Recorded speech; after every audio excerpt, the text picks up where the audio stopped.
So yes, that's right. I was there. I was there at Superbooth again this year. This year I wasn't just there as a punter. I was also able to play again, which is ace. I got to play outside on the C stage, which is this open air, cool stage. The sun was shining. All the people were out. It was such a cool experience. I've never played outdoors like that before. And I have to say, it was one of my most favorite gigs that I have done so far. The feedback was amazing that people gave me. And it just left me walking away just thinking, well, I must be doing something right as a musician. Now, those of you who are probably interested about my live setup for that and what modules I might have used, well, this is the case that I used. This one. So this is the live rig that I used on the day for my performance at Superbooth this year. I also used a Pulsar 23. Thank you so much, Soma. I'm going to do a rig rundown of this. So if you are interested to know how I use this to play live, I'm going to put it down because it's heavy. Yeah. So if you want a full rig rundown of how I played live with that on the day, then do hit the subscribe and the bell button and you'll get notified of that. I'm going to break it down for you. I'm going to show you how I performed, signal path, the control that I'm using, how I get the sounds that I do, and how I integrate with it in terms of performance on a day. I'll go through the structure of my modules, why I've chosen particular modules, and hopefully you'll be able to learn my approach and how I connect with playing with Eurorack when I play live. But can I just say a big thank you to Herr Schneider and the Superbooth team for putting me on. And thank you to everyone that came up to me at the end of the show and told me how much they loved it. And also those people that have reached out to me online ever since and just told me just how much they really enjoyed what I did. So thank you all so much. It really does mean a lot to me. Okay, so first let's talk about some of those module manufacturers that we all know from previous years. I suppose one of the big ones that was announced this year was this bad boy. And yes, full disclosure, I've had this now for a couple of months. I've been playing with it. I was asked to do a video review of this, which is going out on the Sonic State YouTube channel, so keep your eye out for that. This is the Spectrophone, in case you didn't know, by Make Noise. There is tons that I can say about this, but I think I'll wait until the video comes out. I'll also do a couple of live streams on this, breaking it down a little bit more. I think there's a couple of videos already out, so you might know a lot about this. But my verdict on this, awesome. I don't think there's anything else like it, particularly not on the market currently. This just tends to do some really crazy and interesting stuff that I haven't really seen before in the Eurorack format. Okay, so let's have a look. Who else did we have there that we all know? Yes, I was really happy to see Industrial Music Electronics back in. I really love their stuff that they do, all the wavetable oscillators that they do, particularly if you're making like hard techno, having those kind of harsh textural oscillators and the filters and all that kind of wavefolding that he does. There was this really interesting thing called the Volkmeyer's Inferno. It's a granular synthesizer that can load WAV files from an SD card, or you can record from the live input, which is cool. There's an independent pitch and playback speed control. There's grain generation from it. It's also got this kind of feedback loop, and you can assign CV to a number of places. It was still in a prototype form, so I didn't 100% quite get it, and I think he's got to do a few more tweaks to it, but that to me looked really cool. We also had Waldorf there, showing off their kind of new flagship Quantum Mark II massive synthesizer that does everything you can name it. And there was also Korg were there, but instead of showing something that they've done traditionally before, they called it the acoustic synth. Really interesting way of kind of working with this kind of crossover between acoustic instruments and electronic instruments. Maybe a new kind of avenue that Korg are going to go down. I don't know, but it looked really interesting to me. I'm not sure if it's quite ready to go to market yet, or if they're just trying to get people's feedback. And I guess that's one of the cool things about Superbooth, is that all of these manufacturers can get people's feedback before it goes out to market. I think that kind of feedback loop's very important. Rather than just throwing something out of market and saying, here it is, why not get all the feedback from all these people who are going to be using these pieces of hardware and this software, tweak it, change it up before it goes out to market, so you know that you're going to hit the market running basically with something that they really want. Another company who you should all know by now, of course, is Meyer EMI. I've done some work with them in the past on a video where they looked at taking this, which is the MD900, which they were showing off at Superbooth. And they were looking to put it in a Eurorack form. And going back to what I was saying earlier about people getting feedback, well, Maya did exactly that with the video that I did. We did a live stream talking about it all. I'll put a link somewhere down below if you want to watch that. But basically, they took your feedback on turning this bad boy, the MD900, which is 4-part multi-timbral synthesizer with sequencing capabilities. You can load your one-shots into it. It's got noise oscillator, dual oscillator, dual filter, lots of modulation capabilities, and sort of squeezing this down into a Eurorack version. So they took your feedback from that and squeeze it down and make it a little bit more entry level. I've just done a video also on the MD900, which again is coming out on the Sonic State website. I'll be doing some more live streaming with this as well. So if you want to know more about this, then stay tuned. So again, just looking at who else was there that we all know of course, Pittsburgh Modular there with their Tiger. I didn't really get time to play on that. I've heard it. It sounds incredible. I'd like to have a play on it, that's for sure. I think it's Eurorack compatible, looking at the size of it. I might be wrong. Let me know in the comments below. It sounded awesome. Teenage Engineering were there as well with this kind of multi-track recorder as well. I don't own any Teenage Engineering stuff. In fact, they had some cars there as well, which I think you could buy or you could win or something like that. But in true Teenage Engineering style, they look amazing. I mean, this multi-track recorder looks awesome. I mean, their synths, the OP1 and all that looks absolutely amazing. Slightly out my price range. And from the kind of user interface that they have, I must admit, I don't really connect with it. They're not as instant, let's say, as I would want something to be when I'm making music. A little bit menu divey, the OP1 from what I remember. Don't shoot me. I know there's a lot of OP1 fans. I'm just giving my opinion. That's all. That's all. Who else were there? Oh, Tip Top. We all know Tip Top. They were there. But what was interesting about Tip Top is that they were introducing something called Art. Now, Art is this new, yes, new way. It's a new signal path, essentially, that they're building into Eurorack. So currently we've got CV, you know, we've got Gate. But they've got this new one called Art, which I think we're going to start seeing appear all over a new set of modules of theirs. I don't know if they're going to license this out to other module makers to allow them to use Art and things like that. My understanding is that Art allows you to essentially play things polyphonically from one cable or something like that. I don't quite understand it. I've watched a couple of their videos and I'm still a little bit confused. So I want to know more about this. If it is true what they're saying, and if I've got that right, then amazing, Tip Top. You know, this would be great. And it did make me wonder as well, is there anything else we can also add to the Eurorack range in terms of controllability and signal paths? Is there something else that we still haven't got that we could add on to there somehow? Befaco were there as well with their Effects Boy. That looks amazing. You kind of load these physical cartridges into their modules, and each cartridge I think has got a different effect on it. The cartridges do kind of stick out a little bit, so I'd be worried about kind of breaking those, or I guess you've got to buy the cartridges separately depending on what sound you want. Interesting idea, that is for sure.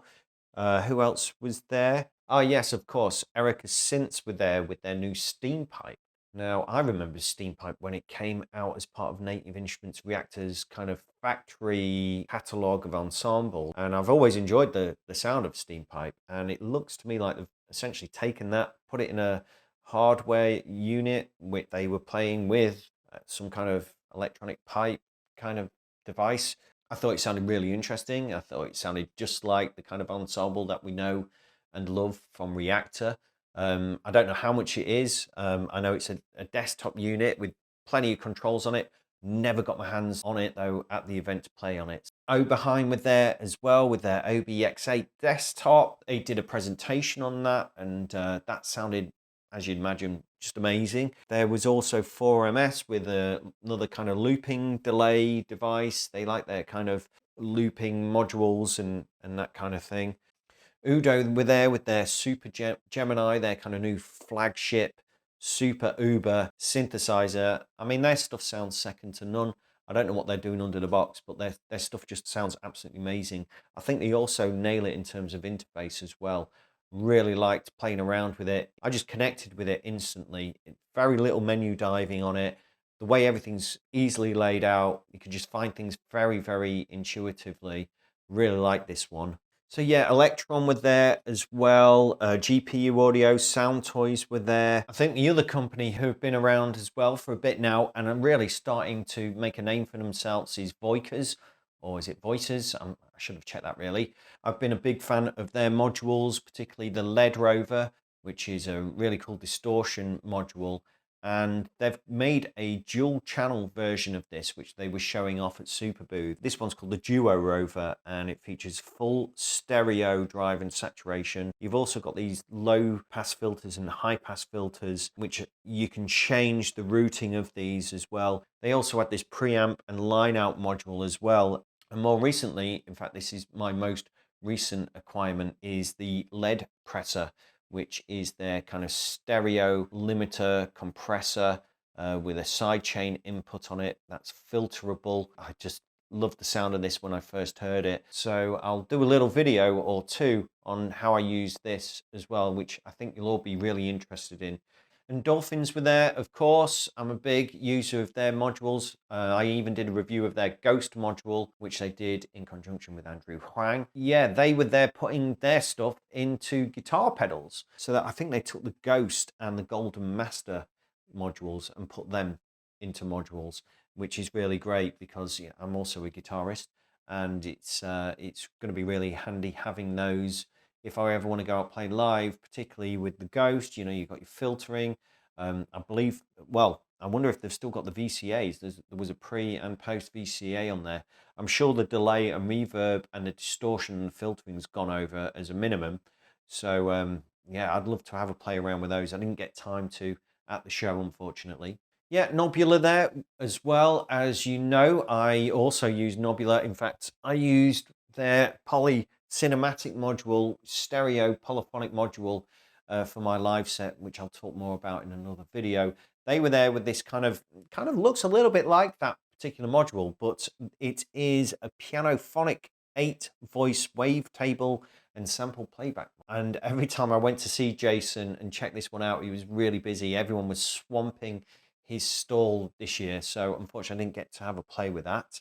Of course, Doepfer were there, showing off their latest modules. Doepfer's kind of gone down this rabbit hole of doing polyphonic-based modules and polyphonic-based signal paths and that kind of thing. So it was really great to see them back at the show. I believe they had this kind of phaser, which is designed on some classic design of a phaser that we might all know and trust very well. They also had this very interesting kind of mixer with, I think it's got kind of 12 VCAs arranged inside of it, which allows you to kind of do some really interesting ways of manipulating sound, possibly CV, I'm not sure, but it's just not your typical mixer. I think it kind of does this cascading kind of thing. We also saw This Is Not Rocket Science. There was the Bop and Steve, which is this dual delay and reverb effects modules. Now they look really, really interesting. So yeah, there was a lot there that we kind of know already of, these manufacturers who have been around for a while, showing off great products, developing their products even further, bringing new products to market. But what was really, really cool was to see new manufacturers, people we haven't seen before, who suddenly appearing. Some of them, this was their first Superbooth, and showing off what they've been working on for some time. So I think the first one that I must talk about, and this one I've kind of been gushing over since seeing it first on Instagram, people playing around with it, is by a company called OK200. I think this is just one guy who's been developing this. This is called the Degree. So the Degree is this kind of performance-orientated controller, uses these capacitive touchpads. There's kind of 4 lanes of them that you can send out 4 independent VCOs, or maybe you're going to use it for some modulation on VCAs or maybe on filters and those kind of things. It's got a really interesting design. I've not seen anything like this, and it was very performative. You're able to play things in as well as a sequence into it and kind of overdub on top of that. I was just like, there's something really, really cool with it that I just absolutely connect with 100%. So it can send out 1 volt per octave track in. It can quantize incoming CV. It can also output gates and triggers as well. And you can put portmanteau on it and that kind of thing. I just really, really enjoyed playing around with this module. The first batch you can pre-order, but I think there's some tweaks coming to that, and there's going to be some slight changes that are going to happen, and we might see a version 2 coming out. So do keep your eye out for that. Go check out their website. I'm really up for supporting new module makers like this as they come to market. So go check them out. Another new company that were there are called, wait for it, Yaw Media, and they had this digital oscillator, a looper, and a reverb. And again, I only had a very minimal play around with these. That's the thing about the Superbooth. There's just so much to try and get around with. I was there for 4 days, and yeah, I only just got around everything pretty much. So they've got the Dizzy Go, which is a digital oscillator with 2 voices. One of them is based on a square wave FM synthesis, and the other one on a sine wave phase modulation. Also, Taurus, which is this overdub looper, currently in beta, but looks really interesting. It's got this pattern chaining behaviors and pitch shifting sequences. I'll have to check that one out in a bit more detail, I think. The Taurus also has 16-note steps, sequencer, I guess. Yeah, that looks pretty crazy. And then Monolith is this digital reverb with pitch shifting with exponential FM. So go and check those out. Another company that was new is called Weston Audio, and they had a number of modules. They had the H1 analog harmonizer. That was one that I got a pretty good demo of. This one's pretty crazy because you can essentially send a piece of audio into it from another oscillator or whatever, and it will harmonize to that and generate both the sound coming in, the original audio, and one that's harmonized alongside with it. So I guess what this does is you send another oscillator into it and it does pitch tracking of that, and then it harmonizes to that, and then you can kind of generate chords from that and different harmonies. I think this is in its final stages of development now. So you can kind of get a lot of polyphony basically from one module just by sending into it, one oscillator or something like that. So that is, yeah, to my mind, I don't know if we've seen anything much like that already on the Eurorack scenes. Next up is another module maker that I've not really heard of, but this is the Venus Instruments stereo echo module. And the cool thing about this is not only is that it's just a digital stereo delay unit, but it allows you to play around with the kind of feedback and delay times. And but what's interesting in this is that you can actually, if I remember this rightly, it allows you to actually add saturation to different parts of the delay module. So if you want, you can just have saturation on the feedback, or you can have saturation on the input or something like that. So you can choose where you have the saturation. Now that might not sound like a massive deal, but in terms of how a delay sounds, when you can change where you add saturation or distortion at a different point in that module, it makes a massive difference. When he was just showing me and just putting the distortion on the kind of tails of the delays, it just became a completely different sounding module altogether. I think this is something that you should check out if you're looking for something a little bit more than just a kind of set it and leave it delay. Another one that I hadn't really heard of before, so I'm sorry about this, but this was the Between Machines. They were there this year, and they had this clocker, Qlocker, and it's essentially a clock, but it's this kind of trigger sequencer, and it generates trigger rhythms. 5 outputs, and they're all kind of connected to each other in a way. So you can get these kind of performative outputs from each of the 5 outputs that are kind of related to each other. So you can really jam with this, and I guess when you're playing around with it, you can kind of change how many repetitions you get. I guess it's kind of got Euclidean based rhythms that come out of the output simultaneously. There's probabilities on it as well, as far as I can remember. But I do remember that it being very musical in terms of what it produces. And I think there was kind of some recording capability in there. So if you find something you really like that's going on, you can kind of record it into a buffer, leave that going, tweak everything to something different, and then come out that recording, and then you're into something different. And it's all kind of quantized as well. It sounded great. Great work. Now Flame are back, and I haven't seen them, I don't think, for a while. They do some great modules, and this time they came out with this drum machine, essentially. So this is an 8-channel drum synth, and it's built around kind of different algorithms. So I imagine there's a lot of tweakability under the hood, with things like attack times and clicks that you can get, and different kind of algorithms for kick drums, some of them being more kind of 808y, some of them probably being a bit more digital sounding, maybe like something that we see a little bit in the perk ones.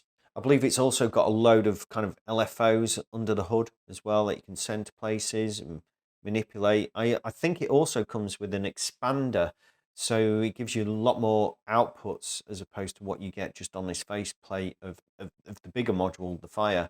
So I think that's a really interesting move. Not only do you get the big module, but you get an expander in the same box, no extra charge, and then you have the option whether you want to use the expander or not.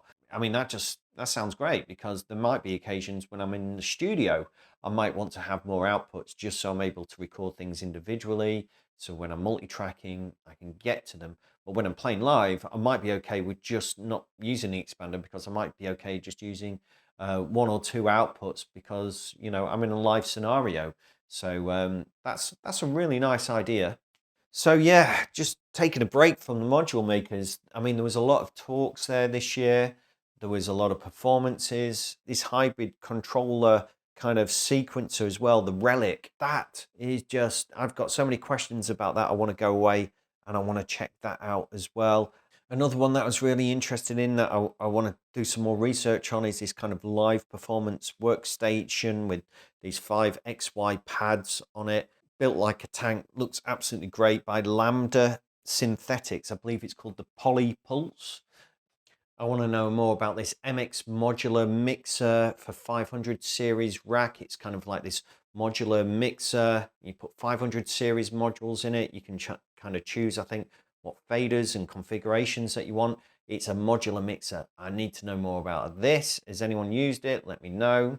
I can't believe I didn't get to see any of the XAOS devices as well. Apparently they were there. They had some mixer and something else. I need to know more about that. Did anyone play with those? Please tell me. Did you enjoy them? What are they? It was great seeing Shakmat there as well. Now, these are a module maker that have been around for a while. They've got a ton of modules. And I have to say, I haven't seen too many videos online that go into a lot about their kind of ethos and the way that they put their modules together. I believe their modules are kind of designed and orientated around performance. So we saw them announce a couple of modules, a new clock kind of generation module, Clocko Pawn, I think it's Mark II, so it's got some extra features in that one. You've got Centaur's gate as well, which is this multi-get type gate. You've got the battering ram as well, which is this synthesizer based kick drum. It sounded very, very meaty on the speakers when I was listening to that. And then they had the Archer's rig, which is this hi-hat generator, and I think it's kind of uses, again, lots of different algorithms as starting points that you can tweak. So there we go. I know there was a lot there, and you've probably heard this all before, but I just did want to do this video just while it was kind of all semi-fresh in my mind. And we should be thankful that, a couple of people have had the energy and foresight to kind of put all this together for us, so we can go along to these amazing events and make new friends and join a community. And I have to say, the community is amazing there. Every year I go along and I bump into the same faces. Some of them I don't remember their names, so I'm sorry about that. It's a great way to make friends, connect with the community, meet other artists, meet the makers. Of course, Sonic State were there, and I was hanging around with them a lot. Those guys work really hard, the whole team, working so hard throughout the whole event, going around trying to film everything, edit it, chuck it up to the cloud, get it onto YouTube, just for you lot at home, particularly who aren't able to make it, to see what's going on. So yeah, it was great hanging out with them and all my pals, and the icing on the cake was getting to play as well. Anyway, if you're new to this channel, do please hit like and subscribe. There's going to be plenty more. This is the first time I've done a kind of pre-recorded video. Most of my stuff is actually live streams. So if you're not familiar with my channel, go have a look. There's plenty of live streams where I talk to module makers, where I'm actually performing in the studio. I'm just currently building a brand new Eurorack case or two. which is actually being laser cut for me as we speak. So when that arrives, I'm going to do a video about putting that together, talking about the power supplies that I've used, and the design process, and I'm putting it all together.